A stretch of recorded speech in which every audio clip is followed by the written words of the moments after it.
এই গরমে জানো তো, কর্তামশাই সারাদিন কাজ করে আসলে তার মুডটা যে কোনো কারণেই বিগড়ে যায়। তাই কাল আর তার মুডটা বিগড়াতে দিইনি। তার পছন্দের খাবার ধাবা স্টাইলের তড়কা বাড়িতে বানিয়েছিলাম। আমার কর্তামশাই জানো তো এই ধাবা স্টাইলের তড়কা খেতে খুব ভালোবাসে। তাই তাড়াতাড়ি দুটো ডিম ভেজে নিলাম।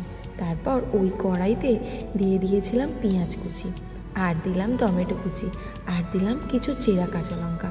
ভালো করে ভেজে নিলাম। তারপর ওই যে ফ্রিজে একটুখানি মাংস ছিল, চিকেন কিমা ছিল, সেটাও দিয়ে দিলাম। ভালো করে নাড়াচাড়া করে ওই কড়াইতে পরিমাণ মতো নুন, লঙ্কা গুঁড়ো, হলুদ গুঁড়ো দিয়েছিলাম।